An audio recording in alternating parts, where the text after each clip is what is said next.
Okay, so welcome, Terry, welcome, June, and a warm welcome to all of you who will be watching us on Facebook, joining us a little bit late after our start today, and of course, catching the replay later on. It's so wonderful to have you here on our Find Your Fire Friday afternoon. I'm Wendy Yawching, founder of Healing Spaces Caribbean and tribe mom of the Find Your Fire tribe. And today I am going to be the speaker for our Find Your Fire Friday. Usually I have somebody else exciting join us, but today I'm going to be the speaker. I'm going to share with you some Feng Shui tips for a blissful bedroom. So are you guys ready? I am. June, are you ready for this? Yes, I'm shaking my head here. Can't see you shaking your head. All right. I know we have a couple other people who probably join us late, but we're going to get right on in for those of, because we were supposed to start unscared and here we are. So basically, from a Feng Shui point of view, your bedroom is the most important room in your house. Did you guys know that? Mm-hmm. June, you realize that?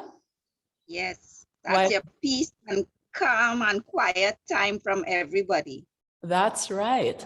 And the reasons from our point of view is that it's one, that's where you sleep, and sleep is critical for your well-being. That determines the quality of your life completely. If you watched Christine Francois' recent talk about sleep, basically, if you don't sleep well, you don't live well. So it's about sleep. Second thing is that you spend about 38 hours a day, maybe 7 hours a day of your life trying to sleep in your bedroom. So that's almost 1/3 of your life. And in Feng Shui, we believe that any place that you spend a lot of time, the environment that you're in affects you. So if you spend 1/3 of your life in a bedroom, that means the bedroom is a very important place to get right because it's affecting you energetically all the time that you're there. And the third reason is that when you're sleeping, you're in a very receptive state because you're wide open, you're relaxed, all your defenses are down. And that means, again, from a Feng Shui point of view, that you are open and receiving any energies that are coming your way. And you would like to make sure that the energies of the environment that you're spending your sleeping time in supports you, is restful, is nourishing, is supporting. And so the bedroom itself, hugely important. Basically, the bedroom is king. And especially now in this, last couple of years of pandemic lockdown time, when there's been so many other stressors going on in our lives, it's so important to have what you said, June, that sanctuary, that place where you can relax and find peace and proper rest, because we have so much to deal with when we go out into the world. The bedroom, it starts with the bedroom. The bedroom is the king. It's the underpinning of your well-being. Hi there, Terry Kaminsky, welcome. So let's take a look at your bedrooms with my Feng Shui glasses on. What's the message of your bedroom right now? If you look at your bedroom, how does it make you feel? Write it in the chat.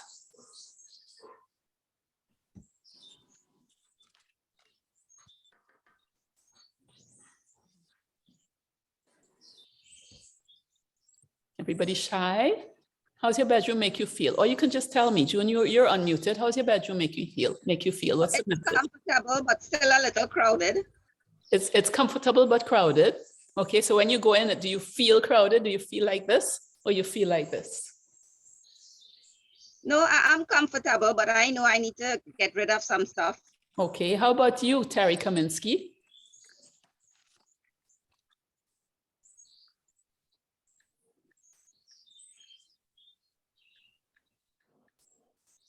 Okay, Terry Osborne.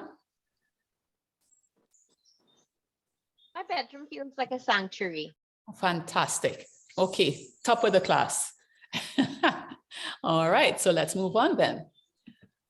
Maybe Terry Osborne doesn't need to know the 5 tips to a blissful bedroom, because I heard it in her voice that she probably has a blissful bedroom. But the 5 cornerstones of a blissful bedroom are starting with the right intention. That's one. Feng Shui, it's all about intention or desire. What's your focus? Where's your energy want to go? Then preparation, creating that space, then consciously laying it out, consciously decorating it, and adding special enhancements. So I'm going to go through each of these in more detail. All right. But that was just to give you an idea of where we're heading with this. So first of all, let's talk about your intention for your bedroom. What's your desire? And of course, the primary intention of every bedroom should be a great night's rest. But very often we have a secondary intention. So for you, is it romance, passion, a place where you can find a sanctuary to get away from the craziness of the outside world, perhaps the kids on the outside of the house, and tuck in and have a good read, a place where you can meditate and be grounded, a place that energizes you after you have that good night's sleep, of course, energizes you to go back out into the world to achieve your greatest good. What is the secondary purpose of your bedroom? If you were going to make a perfect bedroom, what would you choose? Share with me.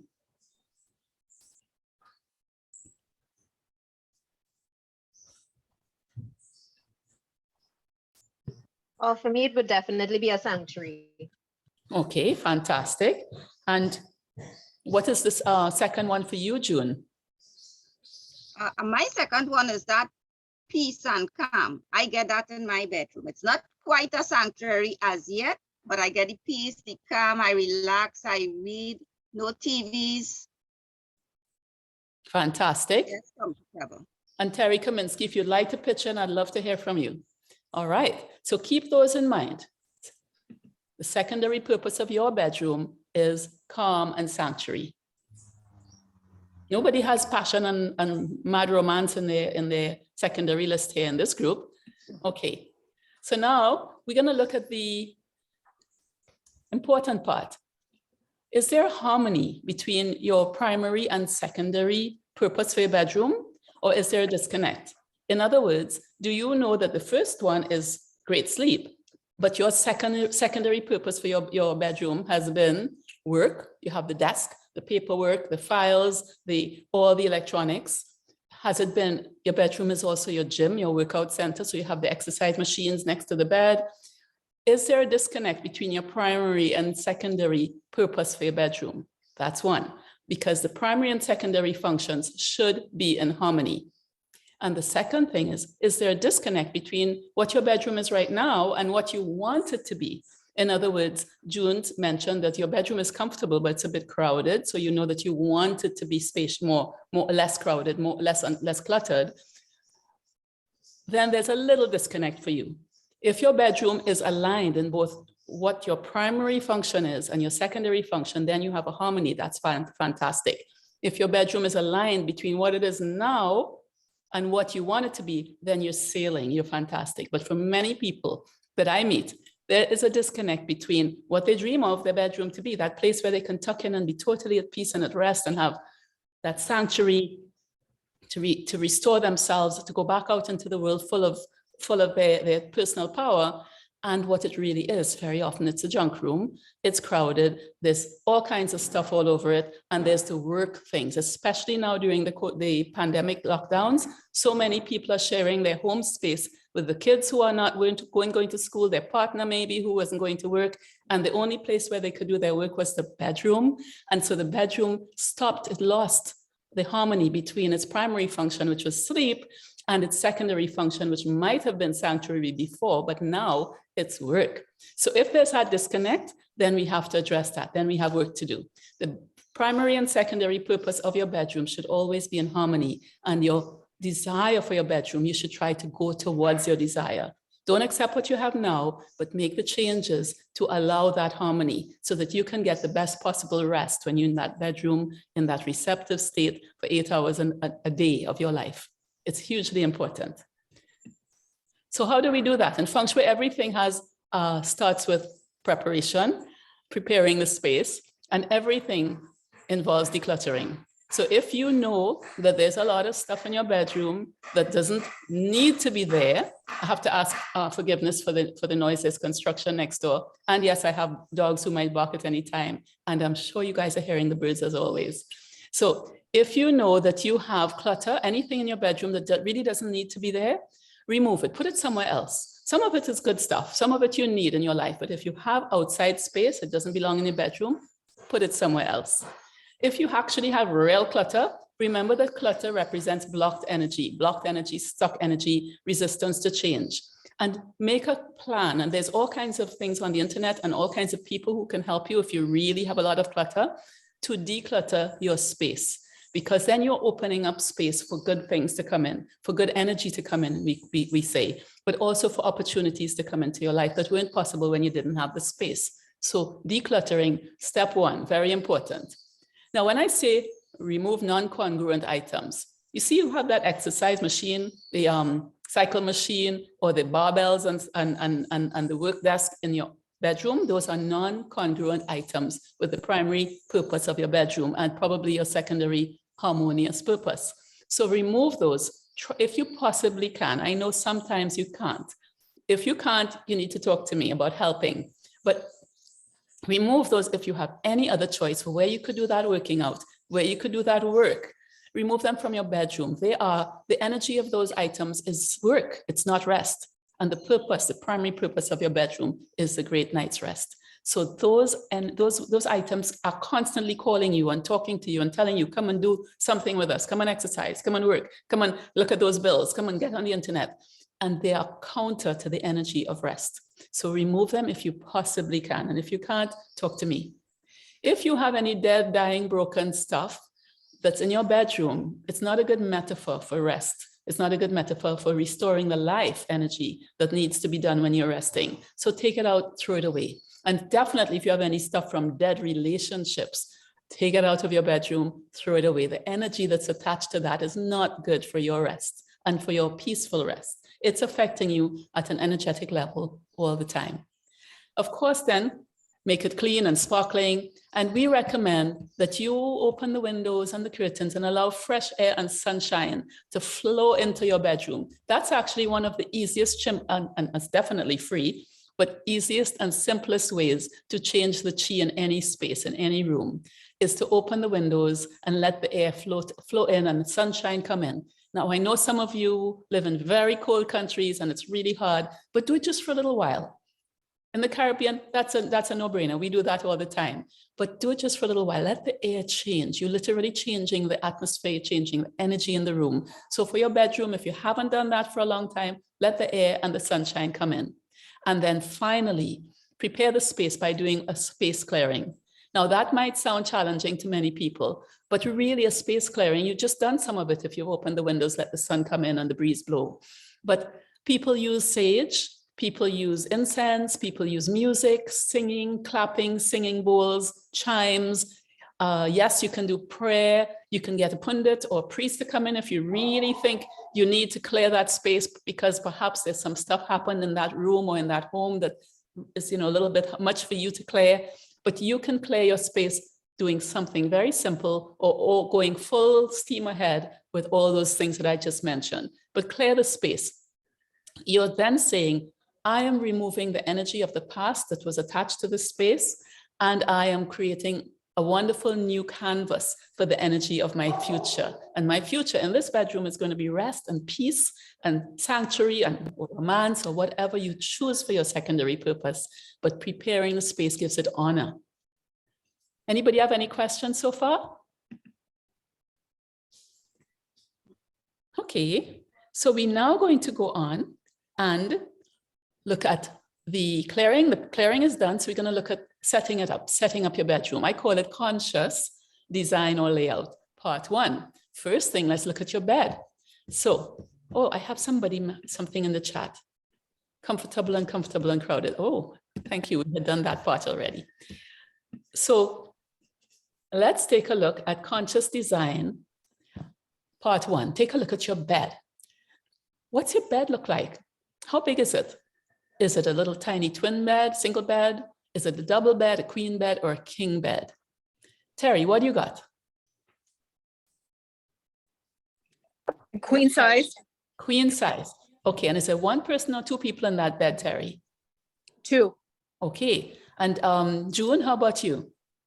I have a queen for 2. Okay, all right. And how about June DeGale, how do you, you have a queen for 2 as well. Okay, wonderful. So effectively, a queen size is like the perfect size for 2. And it's also the perfect size for 1. All right. So queen size or a double are the ideal sizes.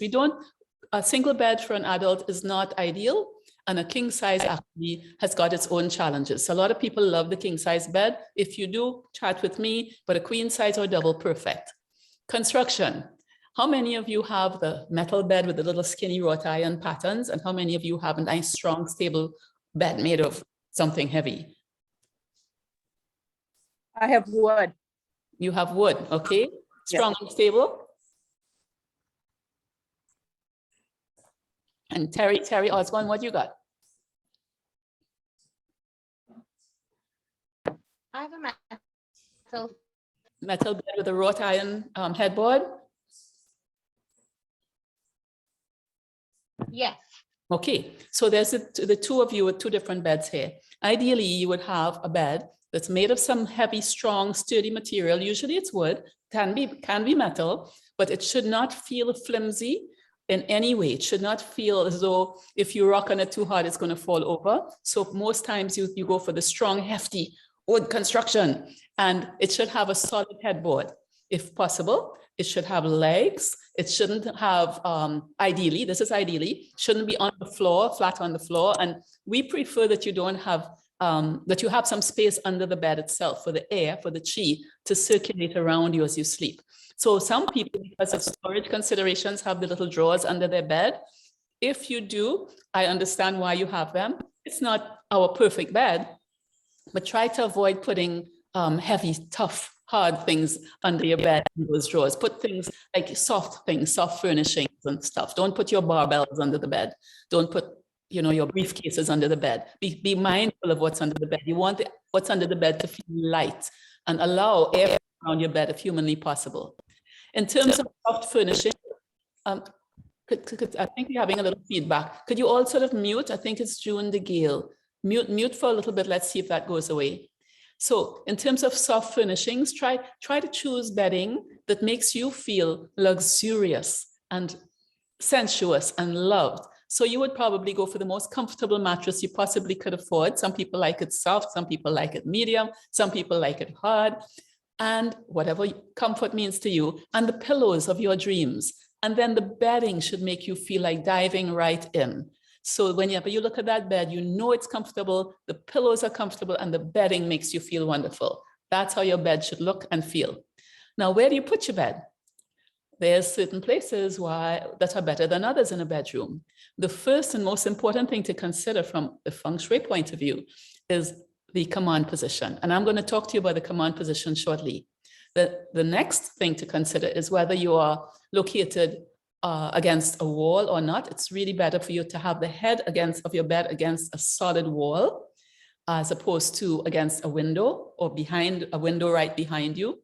And overhead, check and see what's over you. Do you have beams, a low ceiling, a slanting ceiling, a pointed ceiling?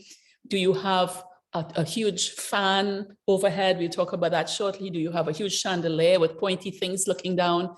You don't want to have anything giving you an energetic feeling of pressure or danger above you. And consider this: if you have low beams overhead because you're living in a old English house or in an attic, then the feeling of pressure is coming down on you as you sleep. And remember, again, when you're sleeping, you're in this very receptive state and you are aware of it. You're not going to rest properly. Again, if you have a chandelier or a ceiling fan, chop, chop, chop, chop, chop over your head, you're going to get that feeling that there's something chopping your energy all the time, or something that might fall on your head while you're sleeping. And you get this subtle feeling of unease while you're sleeping. You may not be conscious of it, but it's there. So again, check what's overhead. It's better not to have anything that feels threatening overhead. And then consider what's behind your headboard. And by that, since we're talking about having your headboard against a wall, what's behind the wall? Because we very often don't think about that. What if you're living in a condo or an apartment and you have your bed against a wall and behind the wall is the neighbor and you don't know what they have in the room next door? It could be a toilet. It could be something that is like a very electronic and sending out a lot of radiation into your bedroom space and into your head area. So what's behind the wall? If it's in your home, look and see and make sure it's something that is not counterproductive to your well-being or your rest.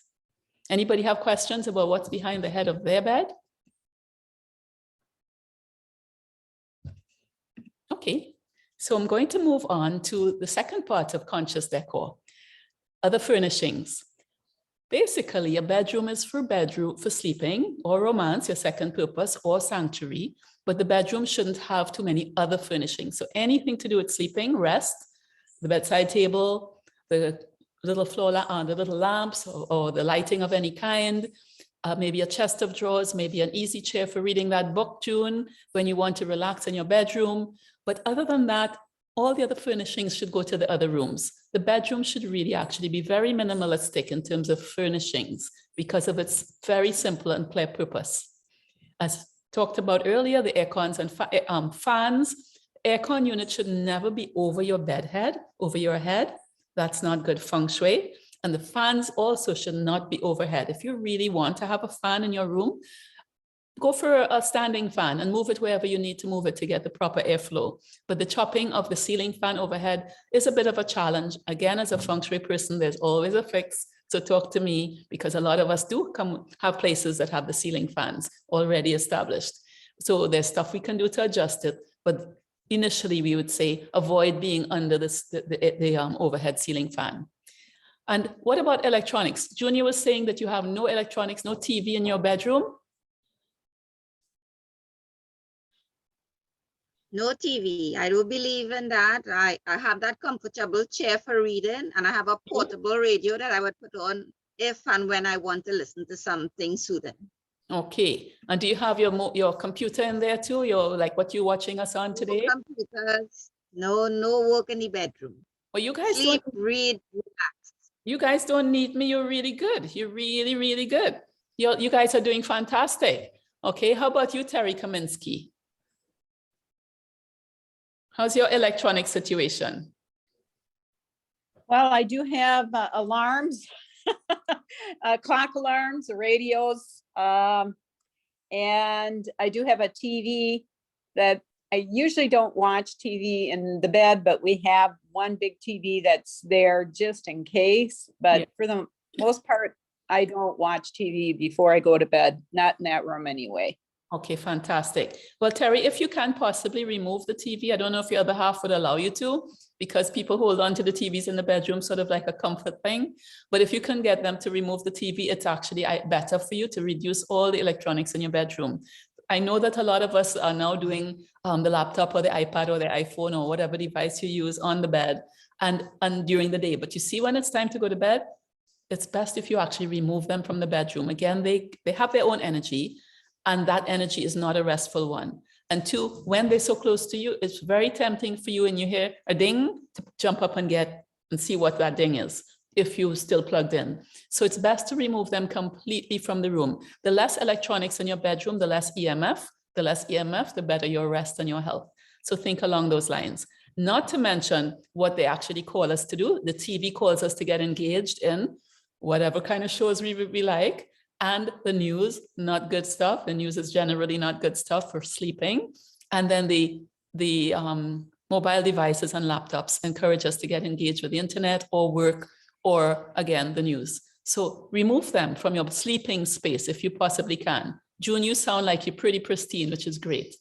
We tend to have of course, some things that are electronic in there, like the little alarm or whatever, but if you can move the other things, that would be ideal. Now, planning for two.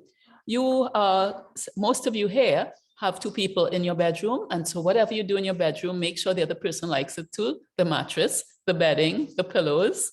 And when you're planning for two, if you are the one who's doing the design and the decor, ensure that their tastes are considered when you're choosing colors and artwork and the little touches.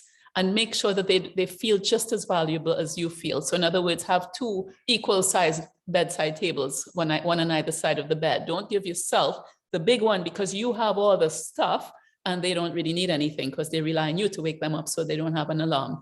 Give them equal standing in the bedroom. Don't push the bed up against one side of the wall where one of you can't really get in easily unless they climb over the other or they're coming off the foot, because that is not equal standing in the bedroom. If you're planning for two and you want it to be harmonious, allow the other person equal standing in the bedroom. Okay? Everybody good with that? So let's take a look at the command position. Does anybody here know what the command position is in a room?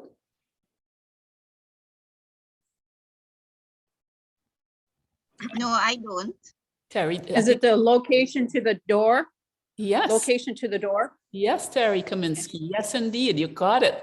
The command position is the place in any room where you are able to see the door of the room, what comes in through the door, but you're not in direct line with that door. So you can see the door, you can see the entire expanse of the room. You feel the whole space is in your sight, your line of sight, and the door is in your line of sight. And when the door opens, you can see what's coming in, but you're not directly in line with the door. Why is that?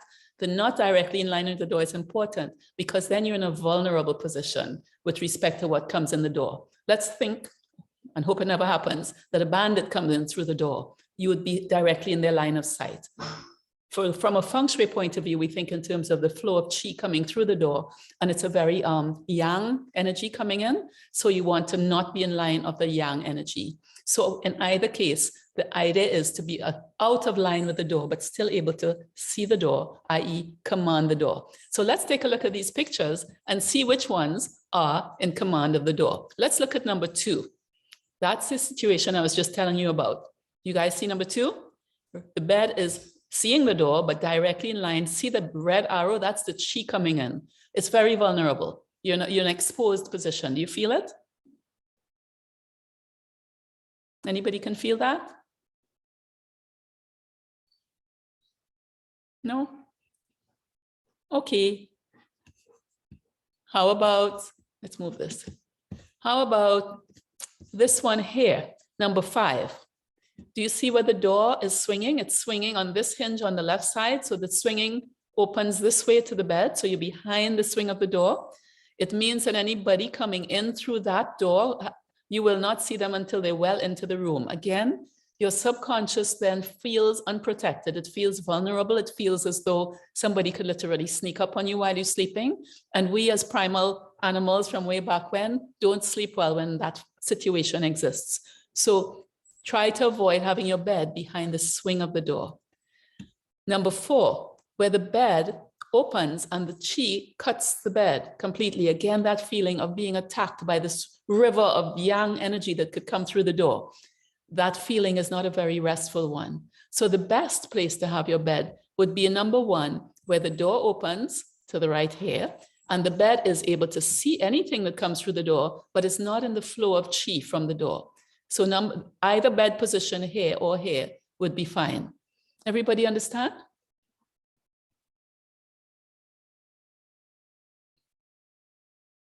Anybody have any questions? Now, if we look at number 3 and number 6, we have things on the other side of the wall, toilets and bathtubs and kitchens. And again, those things are not conducive to rest, the flow of qi in those particular situations. Or if somebody had a big computer center, a modem, a TV, a big digital TV on the other side of the wall, so the EMFs would be affecting you, those things are not ideal for your bed head. So these examples show that situation. Okay, so anybody have any questions so far? Or shall we go into decor? I have something in the chat. What happens if you're slightly off-center to the door? Terry Kaminsky.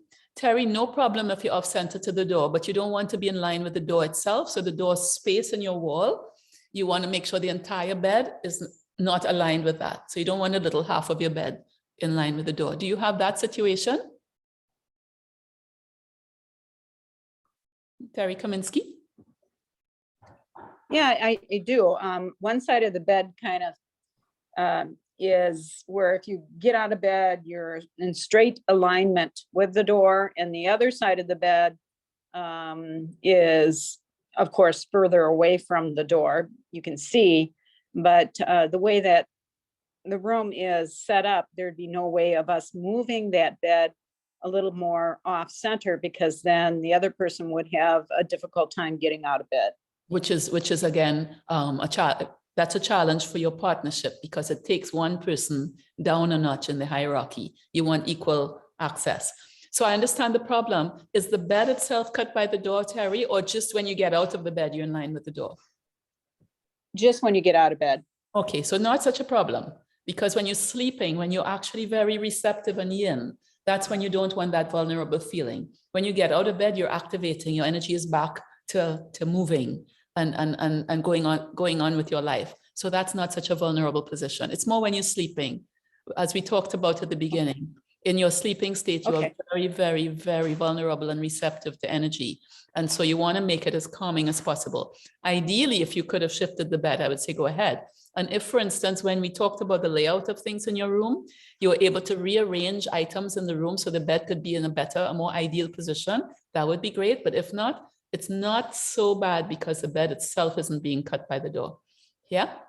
Okay. Yeah. Then if you sleep nicely cuddled up, then that person maybe would be even further away from the flow of chi through the door as well. Yeah? Okay. Yeah. Encouraging the cuddle. Okay. Encouraging the cuddle. Okay.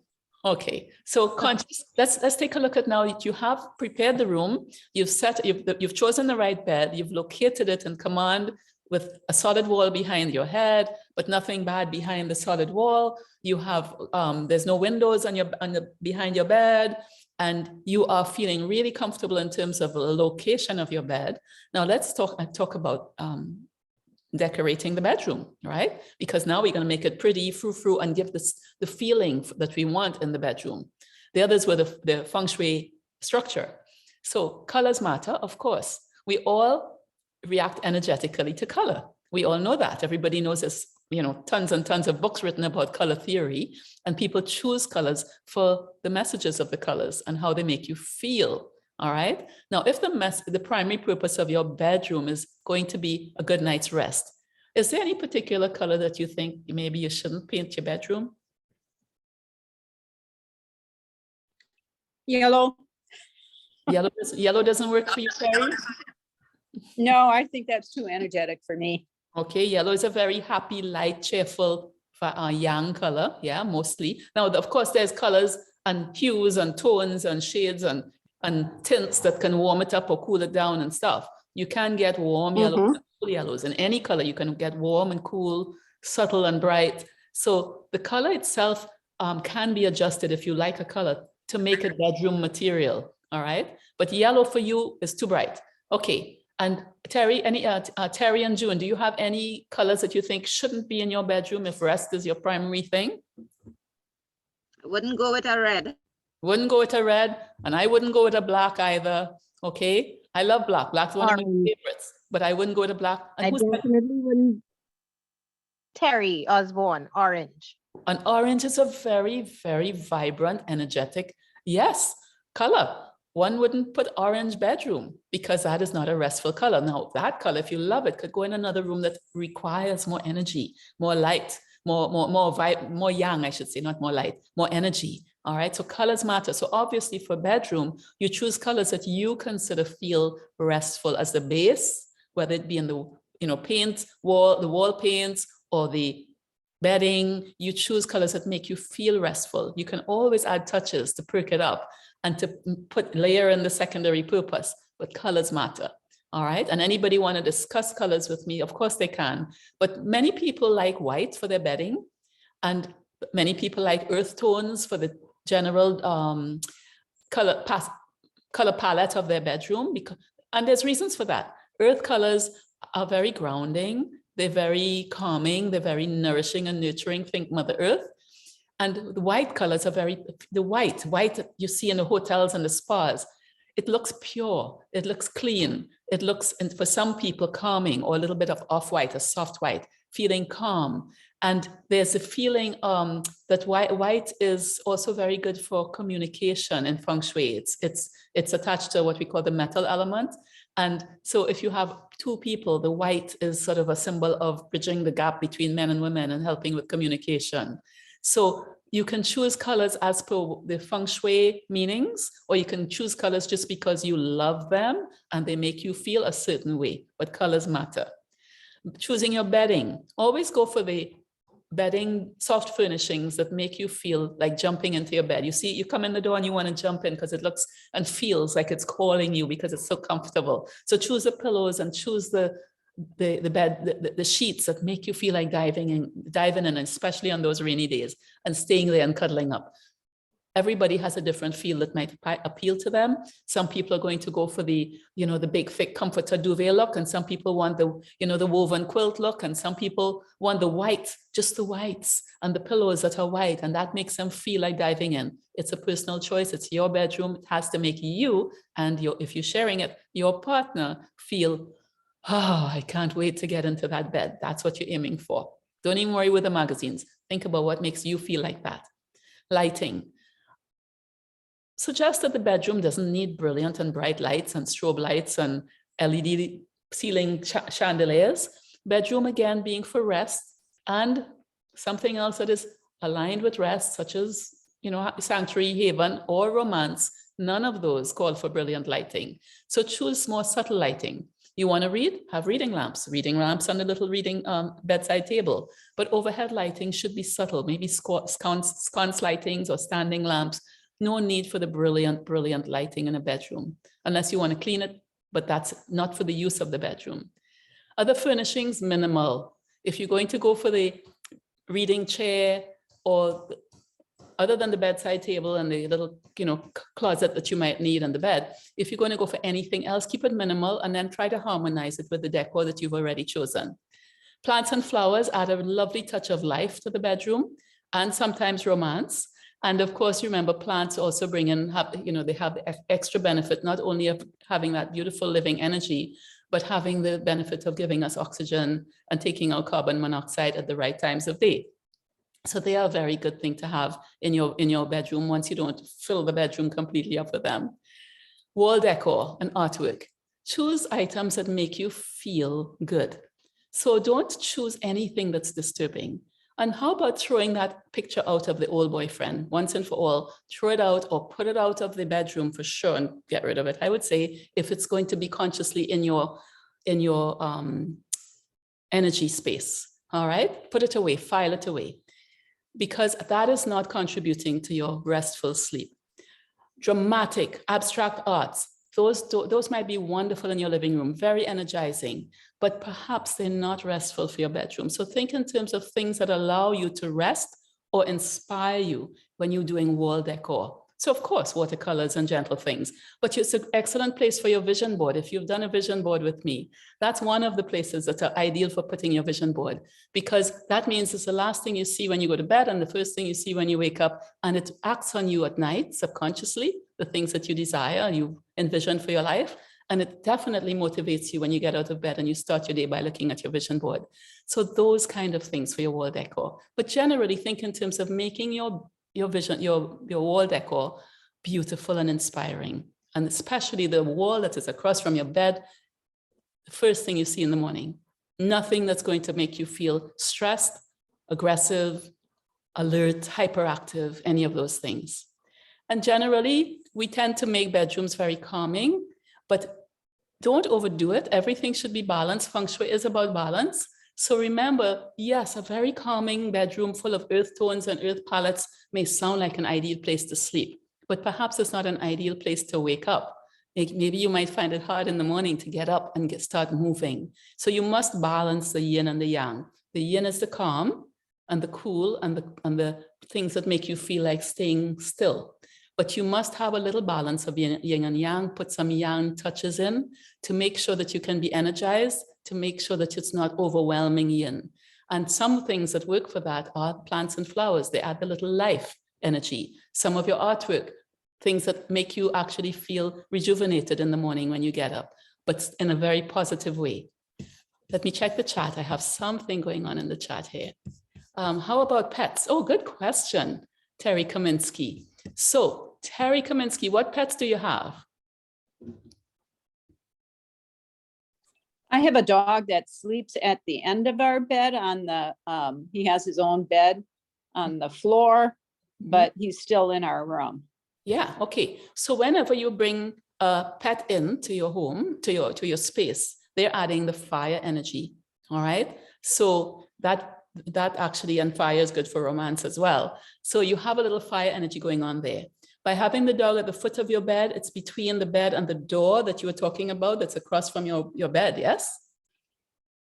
Yes. So Yes. even if it's a very lovable pooch, you actually have a guardian at the foot of your bed. So there's nothing negative about that, unless he was a hyperactive dog, like some dogs are, in which case he would be taking away from the energy, from the restful energy of your bed. So it depends on the personality of your dog, whether he belongs or fits in the bedroom energy.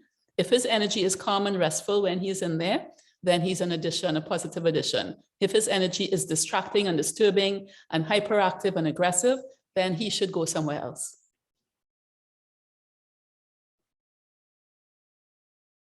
Question? Terry, does that answer your question? Yes, it does.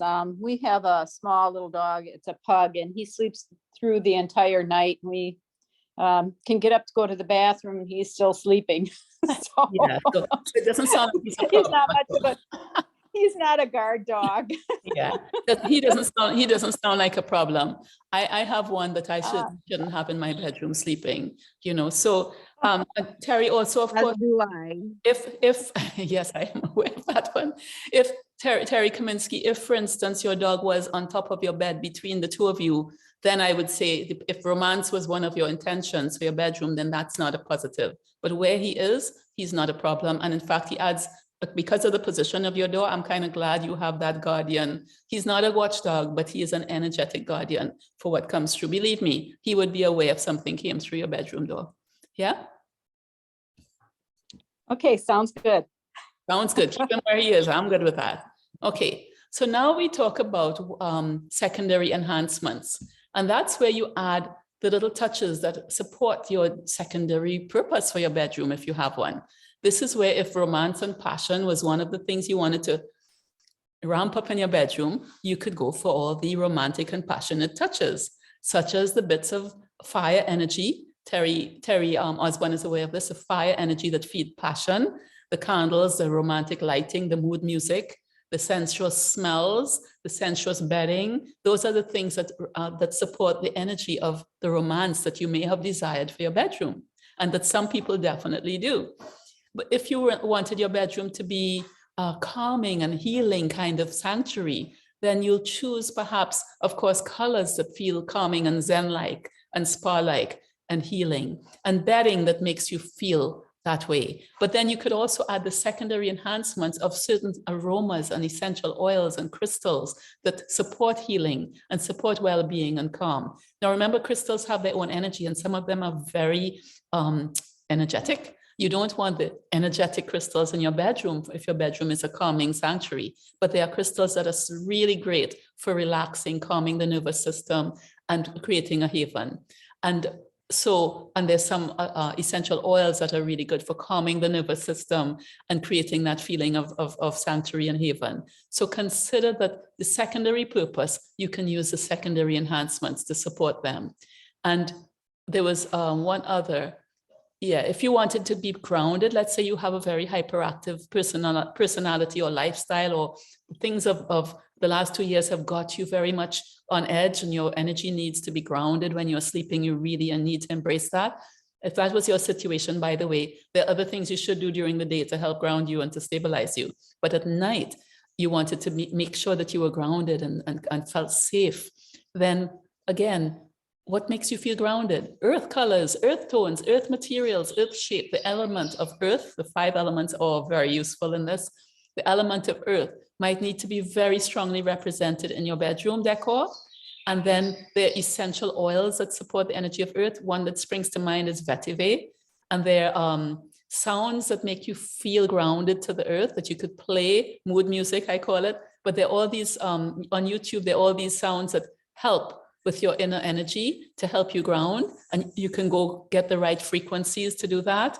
And certain essential oils and smells, and of course, rocks and stones. A lot of people feel and have a need and affinity for certain rocks and stones. Those are good places to have little displays in your bedroom to help create the energy of grounding.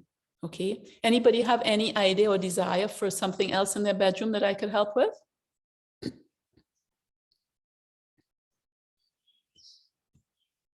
me check the chat and Facebook. Okay, no questions. All right, so to summarize, this is how your bedroom should make you feel. You should feel when you're in there peaceful, warm, comfy. It should feel inviting. It should make you want to just come on in and stay and cuddle up and never leave.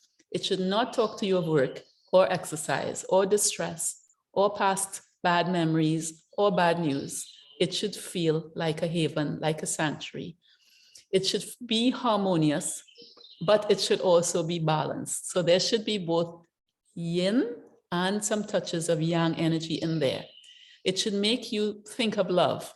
And when we talk of love for yourself first. If you share your bedroom, then the love of two of you, in which case it should be balanced and harmonious. And so everything you do should be considering the two of you in equal proportion in that bedroom. Both of you, what you love, what you don't love, and you adjust accordingly to make that bedroom a haven for two. And basically, it should make you feel blissful. I hope that helps you. Now, sometimes people want to know about not having a partner in their bedroom, but attracting a partner to their bedroom and attracting romantic love. I gather from the conversations we've had today that none of you is in that position. But if anybody watching the replay is interested in techniques for attracting romantic love, just reach out and I can provide you with a cheat sheet to help set up your bedroom accordingly. Let me check the chat. Somebody else has a question. Frequency music playing at night, example 432, it plays for 4 hours. That kind of thing, Terry, depending on what you need to have what frequency you need. All right, but there's lots and lots of beautiful things out there on the internet for resting and grounding and stabilizing and healing. And you just choose the ones you need. Very, very good to add while you're sleeping. Okay, so I'd like to ask if you have any questions, because that's the end of my sharing from my heart to yours. I hope you've had fun, but do you have any questions? I'm going to stop the share and come back to where I can see you guys. Could you unmute?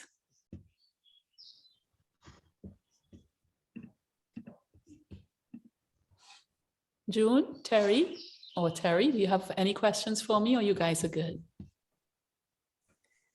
No, everything you've explained to me has really kind of opened my eyes to my bedroom, to figuring out some of the small changes that I need to make. Yeah, usually it's just tweaks. Usually it's just, once you don't have the clutter issue, once you don't have a bedroom that is full of stuff, usually it's just tweaks, a little rearranging here or there and a little addition here or there. Yep. And June de Gale Rampasad, you were doing pretty well with your bedroom. What do you think after hearing the conversation? Well, I think I could get to the sanctuary that I want. Again, like you said, it's the little tweaks. It's just my husband complains, the normal, too much shoes and clothes. Well, do you have storage space where those things could go to reduce the crowding? Yes, I have space. It's just, I think it's everyday use. We get comfortable, sorry, having it around, and it's an eyesore for the meals. Okay, well, you know what? After listening to our conversation today, perhaps you could try to put them away and see how that makes you feel. Because what happens is we get to a comfort level with the stuff that we normally do. We get to a comfort level with, as you say, the things around, wherever they might be. And if it's causing discomfort to the other person, then that's not balanced in the bedroom. And also, even though you don't realize it, it's actually causing discomfort to you, because with that, even though you think you're comfortable, it's affecting your subconscious, the stuff all around. So try it for maybe a couple of weeks, put them away and see if there's a difference in how you feel and your rest, the quality of your rest. And see if there's a difference in what he says. Will do. Try and let me know. Terry Osborne, how about you? And that doggy? Oh dear God. I was just thinking about that.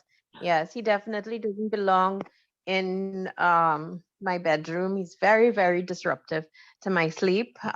So I don't know what I'll do, but he doesn't want to sleep anywhere else. So We have a challenge. yes, we do. But I like challenges. Okay. Let me know how it goes, Terry. I will. Okay, so let's see. We have one more thing in the chat. Somebody said, Terry says, thank you. Okay, so ladies, I am all good. If you're happy and no more questions, we will say goodbye. I'll just end the recording and the Facebook. So bye-bye to everybody on Facebook, stopping the live stream.